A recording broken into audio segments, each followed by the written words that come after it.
going to start off with introducing yourself.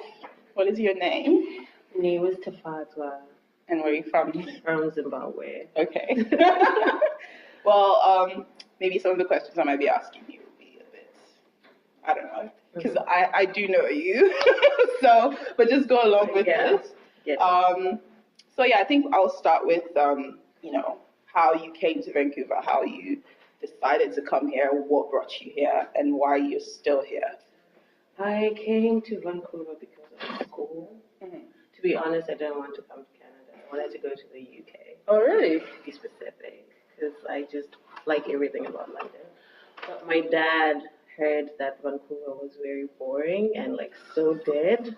From who? A friend of his who was in school here was wow.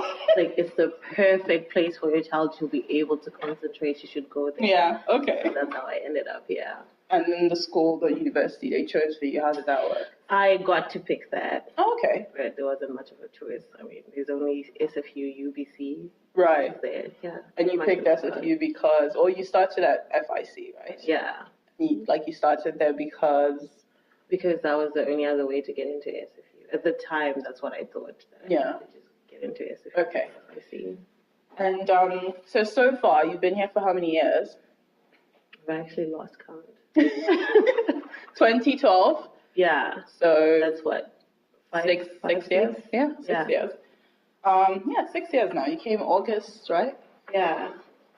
Yeah, for the August semester. Yeah, so 6 years. Oh, wow. That's a long time when you think about it. Yeah. It's actually really long. So do you feel like the Tafadzwa that came in 2012 is not the same as the Tafadzwa right now? Definitely not.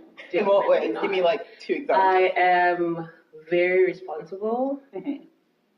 I feel like coming to Canada was like the best thing that I could have ever done.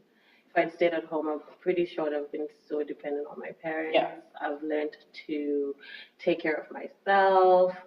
I've learned how to have relationships with other people. I was very sheltered. Yeah, friendships. Yeah. Any kind of relationship with other people. I come from a family where we're very like sheltered. My mom didn't like us interacting with a lot of people, so it was pretty much just at school. Then you get back home. But coming here, I get to interact with people, and it's Yeah. It's funny because when I remember the day of the orientation at FIC. I think you're the first person I talked to, apart from. Oh yeah. I knew IJ already, but you actually. Oh no, I talked to Cassie. I met Cassie at the airport. Mm-hmm. So, but it's funny because it's like, you think some of those people you talk to at the beginning, you kind of, Yeah. just dissipate. Nobody. That's the thing. Like, I think also, like, some people you kept in touch because of you stayed on campus. Yeah. It was easier to see each other, but life gets so busy, you don't even get to see people. Yeah. I mean, I've gone years without even. Yeah, exactly. Like, I haven't seen Chantal in years. Even IJ. Yeah. I haven't seen them in years. Yeah. But, they're there. Yeah. And it's like, oh my gosh. Like, I see you on social media and I know you're okay, so I know you're there. So what is it about Vancouver that's still, why are you still here? Why am I still here? I think, to be honest, the same thing that I hated about it when I came here is the same thing why I'm still here. I've learned to like how this is so weird. You know how people keep to themselves here? Yeah. I like it. I know it's kind of annoying. It's kind of, everyone says it's dead, but I like it. Oh, really? That's the first time I'm hearing that. I like it. It's like the life is just not too fast. And, It's not too fast in what way? Like compared to a place like Toronto, where it's busy social life and everything. I don't know, maybe I'll need to experience that first for me to like it, but this works for me. Okay. Can you draw some comparisons between, like, what city are you from in Zimbabwe? Harare. Can you, like... The big city Harare. Compare and contrast, like, your experience in Harare compared to Vancouver, and, like, what you feel you probably do here that you probably won't be able to do there, or you do there that you probably won't be able to do here. I can dress however I want in Canada. In Zim, there's this thing, like, let's say you dress any way that anyone else feels it's provocative. Yeah. People will literally start shouting at you, like, on the road streets. Oh, wow, really? there have been cases where they can undress you for it. Yeah. On the streets. Why? Those are the extreme cases. Okay. Extreme cases. But yeah, I can dress however I want here and not be. I won't even have to worry about it. What else can I do here that I can't do back in the To be honest, nothing. Nothing? Is there anything you miss about, yeah. The food, going to places where you hear people speaking in Shona, just being around like people from the country. That you don't have to constantly explaining yourself. Yeah, I miss that. And I think it's easier to make friends back there than it is here. Mm-hmm. I don't know. What is the like the political and like the economic climate of? All right. You don't want me to go there. We're going into it. We're going into it. What exactly do you want to know? There's a lot. I mean, right now, you're here and you're working, right? Yeah. You're going to school. If you were back home, do you feel there's some opportunities that you have here that might not? Oh yeah, exactly. That's home? One thing that I'm able to do here. I'm fortunate enough to be here because I have a lot of friends who have graduated and are back in Zimbabwe. They can't get jobs. Yeah. Some of them have jobs which are underpaid and it's just not stable in Zimbabwe. Nothing is stable. Businesses are just closing down. Mm-hmm. Yeah.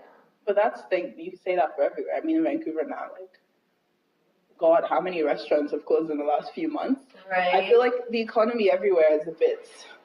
Even back home, I'm from Nigeria. It's hard. In Zimbabwe, you can't think of a university student that's able to take care of themselves before they are done. You're not able to do that. It's impossible. So how do you go to school then? You have to depend on. We're in Zim? Yeah. Don't come for me, all you people in Zim. But I think almost all of them stay at home. If not, you're staying on campus, which is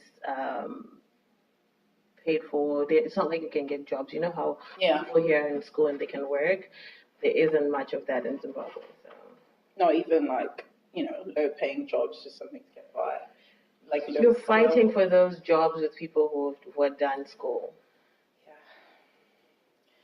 Yeah. Yeah. There's a lot to unpack in that. I don't know if we want to get into that. But I was also going to ask you,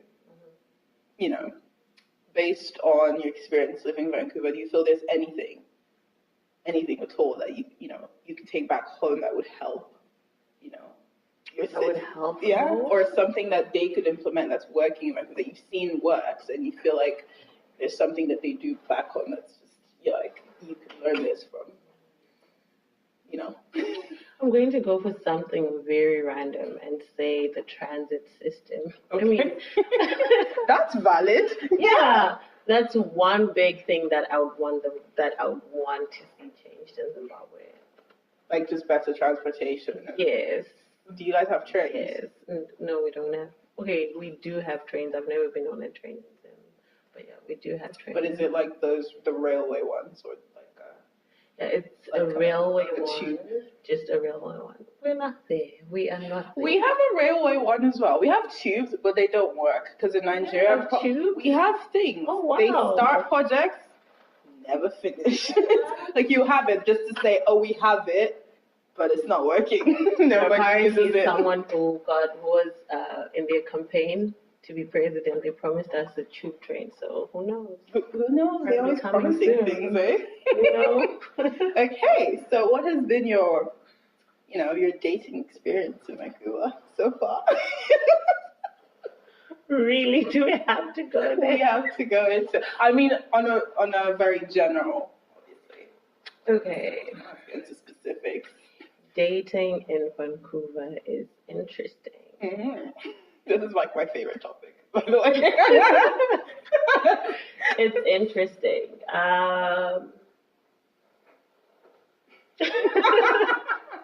What am I even supposed to say, honestly?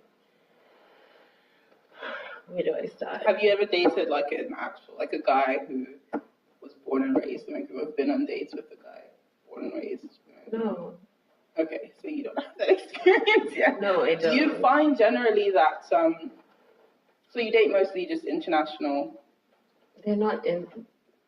Yeah, I've only been with international students, not students, but just people who weren't born and raised here. Yeah. Okay, so in your experience, you find men approach women here, or like are they more open to taking the first step, or do you have to kind of push? Men here? Yeah.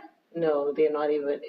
The only place that people have approached me is in a club. Or if someone approaches you, then you know they're not from Vancouver. Right, yeah, that too. Yeah. That's like my second question when you say hi. I'm like, oh, so what's your name? Where are you from? You're definitely not from here because people here keep to themselves. Yeah. Like I mentioned earlier.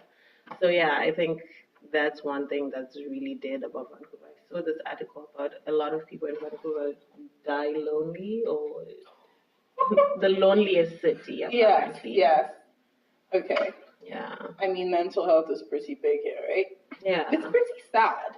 Because even I would think, like, okay, let's leave dating aside for a moment. Even friendships, I find people complain it's hard to make friends. It is. Yeah. I mean, for us, we had that advantage. We came as university students, so there was this plethora of people. Even that, I have a friend who she's Jamaican, I believe. Yeah, and she's always making reference of, oh, you have a huge African community, you have friends and everything like that. But it's not like that too. Even like how I was saying back then, it was easier to keep friendships because it's like you guys came, you were all on campus, you were.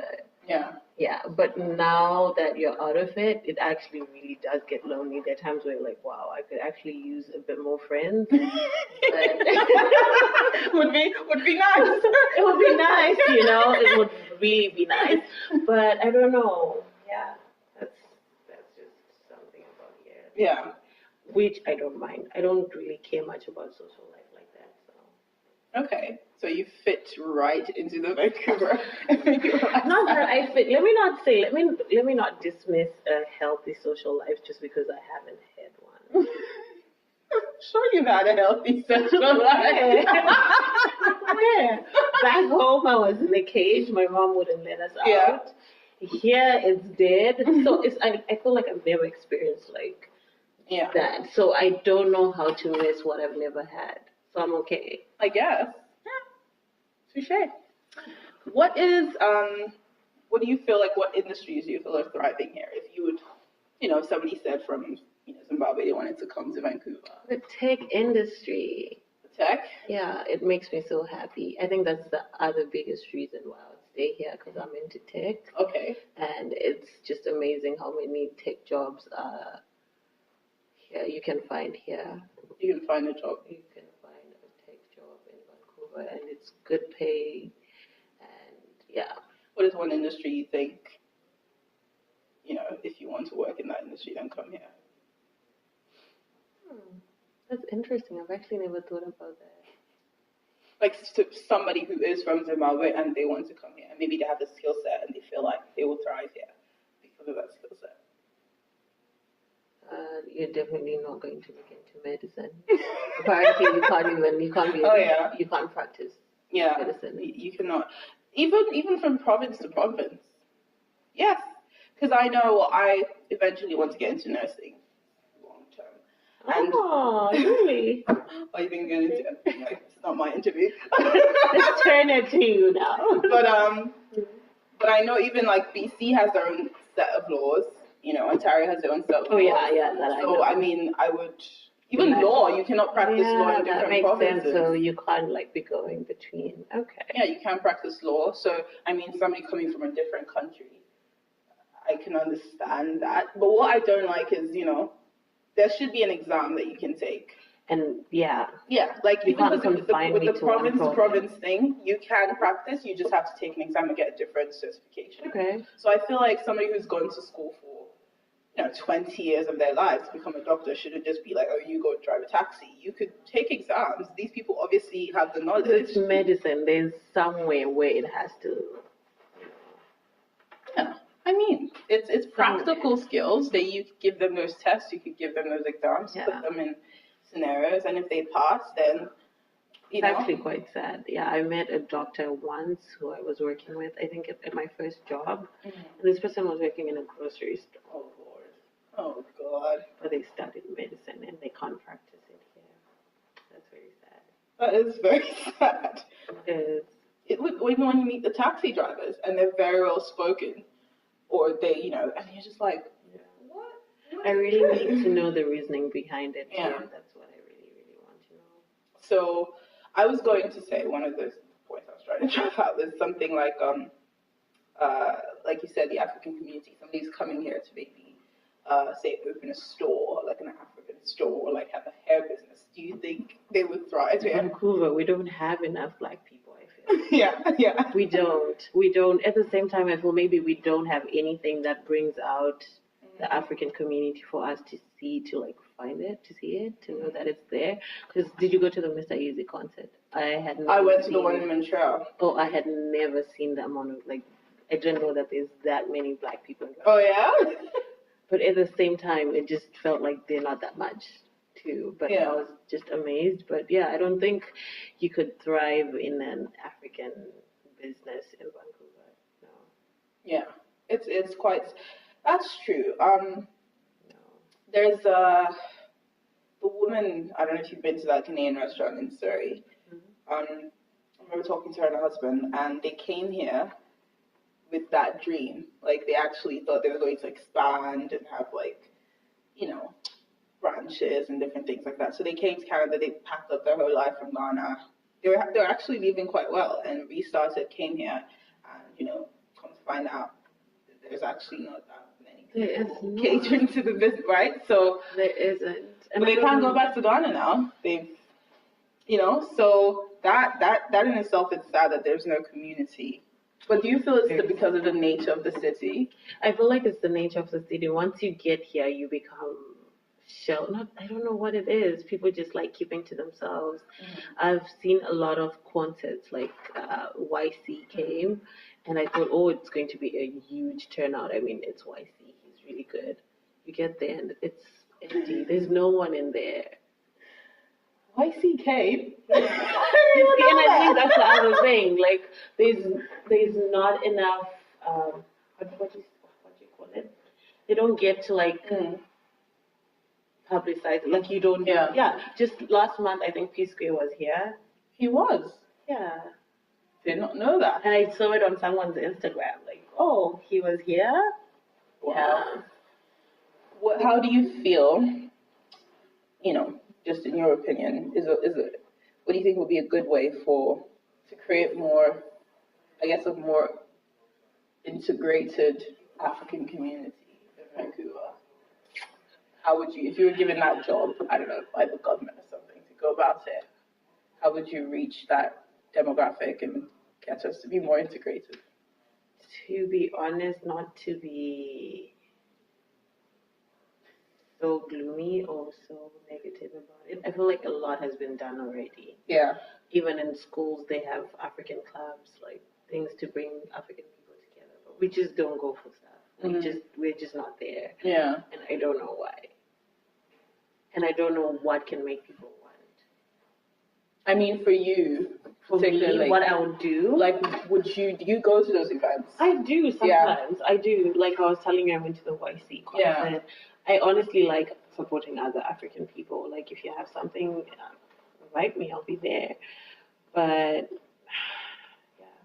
Do you also feel it's maybe, I don't know, your experience? What has been your experience with cost of living here, for example? That comes to play as well. Yeah. It's a very expensive city. I mean, it's the most expensive city in North America, right? One of them. Yeah, I think one of them. Oak is still up there. Okay. And then there's Vancouver. It's so expensive. So I guess people are selective of what they do for fun. You can't just go all out randomly.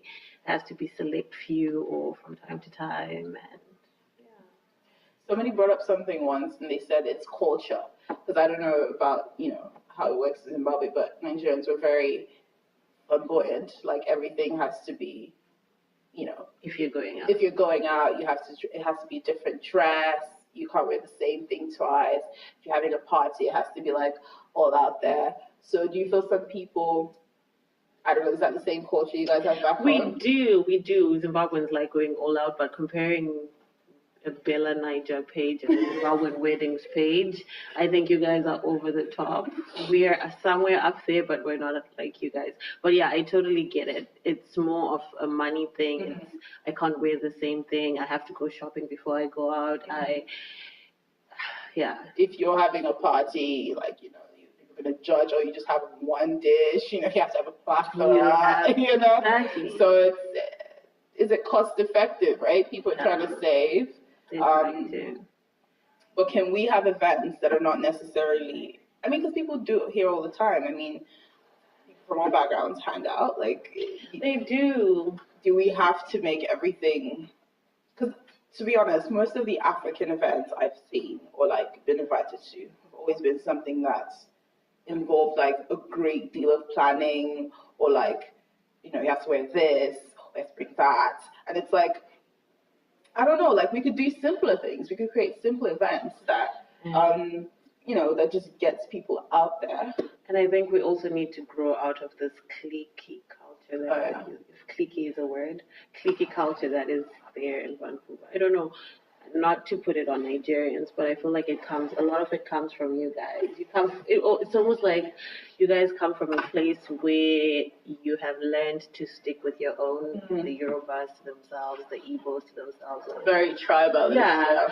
But somehow, which is interesting, it's not like these cliques are tribalistic or anything, right? You guys are friends with people who are not even from the same tribe. But I feel like it's here too. People like go for the same things. Instead of friends will only go for a certain event and other people will not be there. And I don't know what causes that. I don't know how. Do you think it might be a way for maybe people, I don't know, you come to a new country, you know, it's not the same environment, it's not the same thing. So maybe you're just trying to stay with what you know as a safe way to get through. I get that. Yeah, I mean, I was very conscious of that as a kid growing up. I saw that, and for me, I've always known that if I ever left my country, I wanted to. Even my friends were never all like from my tribe, or like I've never played into that idea of, you know, just stick with your own forever. Maybe that's coming from my parents, because my parents had to deal with, they're from different tribes.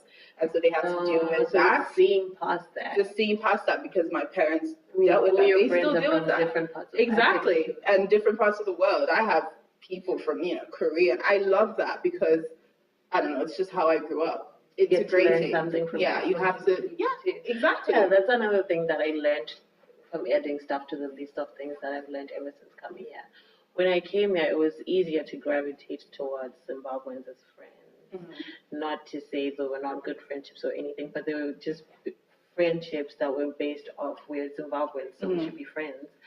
But with time, I was like, no, it shouldn't be like that. Yeah. It shouldn't be like that. There are good people everywhere. They're good people.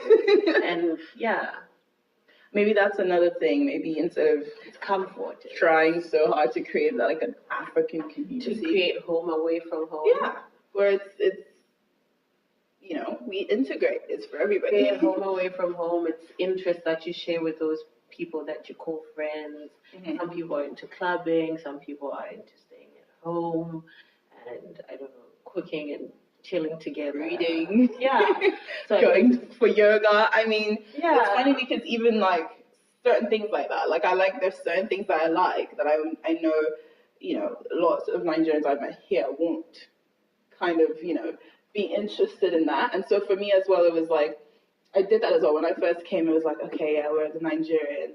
And then I find out, oh, wow, like these group of Nigerians, I still have lots of Nigerian friends, you know, back home and even here, but it's just, I was just looking for people in general. I've never been somebody to look at, oh, where are you from and who are you?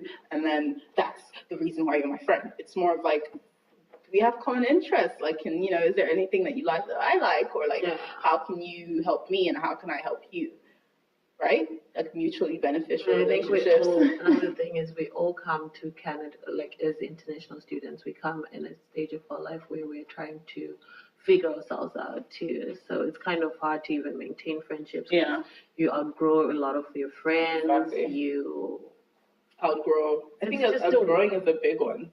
And yeah. it's quite sad because you don't even have that huge pool of friends. Yeah. So when you start outgrowing Not them. so much of outgrowing, but also just like, I don't know. You change, right? You change. Not that anyone is better than the other person, but your interests become different, and that's just the circle of life. It is. Yeah. And it's normal. Okay. So we're going to jump into a few just different questions that are not directly related to Vancouver. But so one thing I wanted to ask you was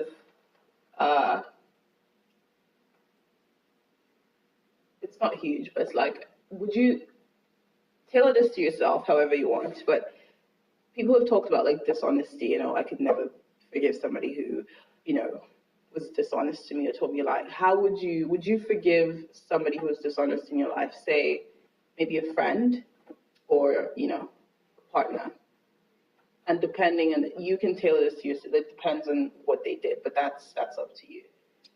To be honest, I love the idea of forgiving, and as I grow up, I find forgiving is easy, but forgetting is what's hard for me personally. And usually I can forgive you, but I think sometimes it's better for us to just cut off things, like just cut off the whole friendship, because it's easier to take the time to forgive than to be in that relationship with you and be toxic to you. Because what is an example of it? What is it that somebody could do that you would want to cut all ties with them? Because people lie. It could be a simple lie, as like, gee, I don't know. Like, what do you think how much can you put up with? That's because everybody has a different definition of dishonesty to them, and at what point is your trust just broken forever? I like this question because everybody always has a different answer. I just really like to know. How forgiving are you? I am a very forgiving person, to be honest. Like what I was saying. But I don't know if I can call myself very forgiving because I tend not to easily forget, which is something that I'm trying to unlearn. I'll be that person who most likely keep reminding you that, oh, you did this to me. If it really, really hurt me, I'm going to keep reminding you. So I find sometimes distancing myself away from you and taking the time to, forgive. Because just if, let's say, you did something to me, I wouldn't want you reminding me about it. I already know that what I did was wrong. So sometimes I feel, okay, let me just distance myself, take the time to be okay with what happened, and then come back to it. So, as to limit, I wouldn't know. I'll give you a scenario. Yeah, give me a scenario. Okay. Say you have this friend, right? Actually, I'm going to do it with spouse because friends hurt, but it depends on the duration of the friendship. I will go with like a partner. You've been with this person, say, for years, right? You build this strong. You think you know them, so everything they've told you about themselves, up until the point where you find out, I guess, has been the truth to you. You've grown to like this person, love this person, just based on what you know, and then the truth comes out that they're not even who you thought they were. Close to what I thought. They're not, and not even necessarily. I'm trying to get somewhere. Hold on, give me 1 second. Sometimes people lie because of, they're trying to do something good. So the lie is bad. But say this person, for example, he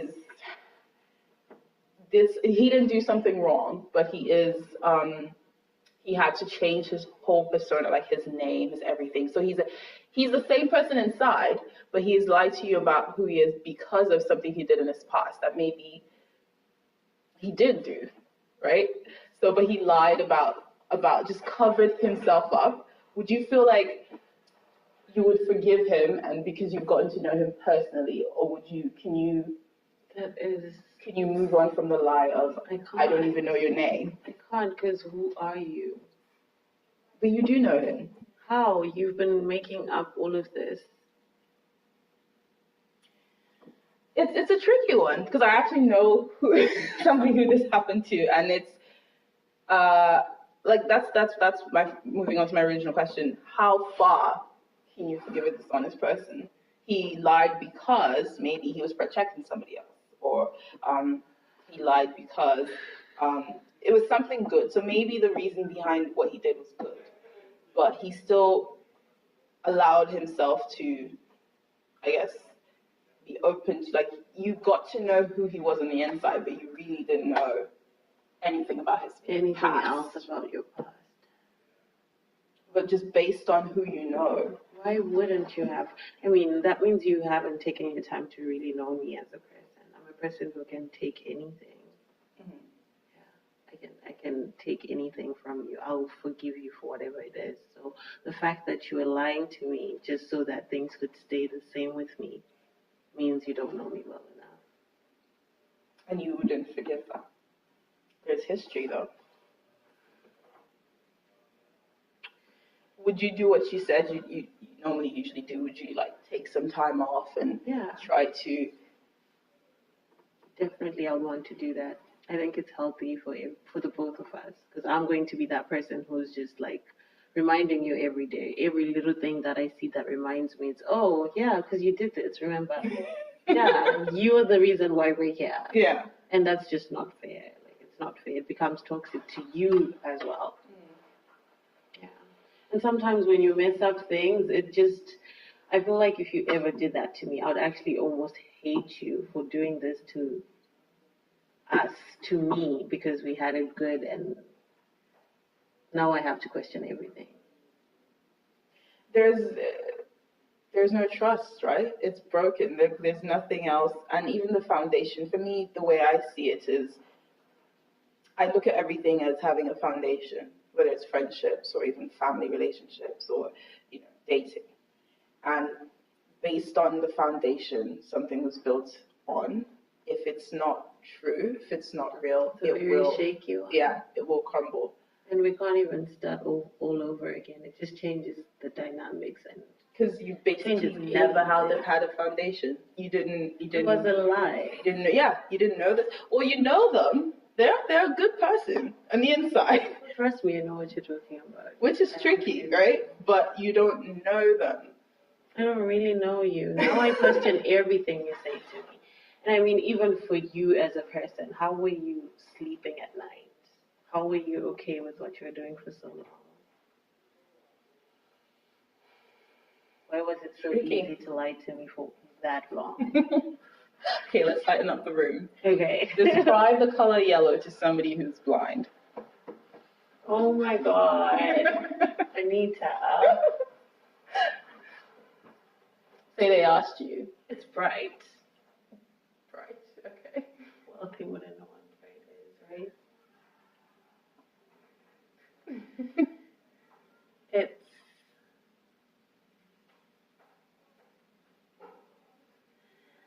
I would liken it to happiness. Okay. It feels like it's warm. Mm-hmm. It's radiant. It glows. They wouldn't know. It's a tricky one. This is crazy. This is crazy. This is so interesting. I'm going to take us away from this. But I was watching this video yesterday about a person who was blind for most of their life. Mm-hmm. And they knew all the shapes even when they were blind. And now that they see, they can't identify any shape. Oh, really? Yeah. Which means what we feel and what we see is completely different. Yeah. But anyway, back to the colors. Yellow is warm. It's full of energy. Yeah. Wow. Keep in mind, someone who's blind probably only has 4 senses. Can you use those 4 senses to accurately give them an idea of what yellow is like? It's warm. It's a very warm color. It's not too hot like red. It's warm. It's not too hot like red. What's that? I mean, honestly, I've actually never thought of this. Mm-hmm. How would you describe it? I have to turn it to you. That's a very Not my interview. That is a very interesting question. I'll tell you afterwards what I think. I mean, there's no right answer, right? Because it's all about perception, how I see it. Exactly. I find it to be, I mean, I'm limited here because this is somewhat fancy. But if it was just my own description of yellow, it's happiness, it's radiant. What do you think is the color of love? Red. So cliche. It's red. It's red. Do you feel that's true though? And why do you think people have chosen red?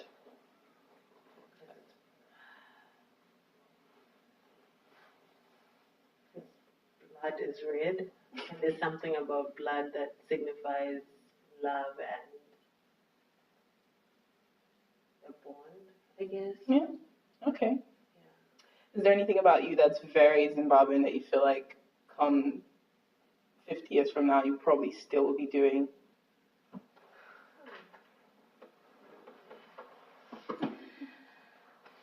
I could never forget how to speak. Your language, yeah. I'm very Zimbabwean that way. Zimbabwean in that way. Yeah, okay. Okay, we're going to end this off with if there's one thing you wanted every single person in the whole world to agree on, what would that be?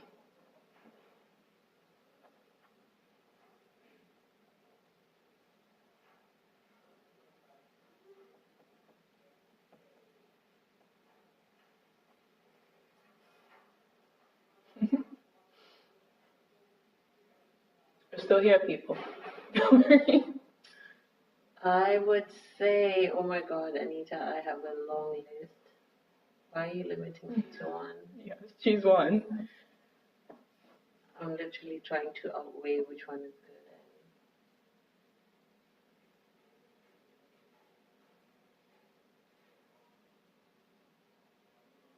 Loving one another.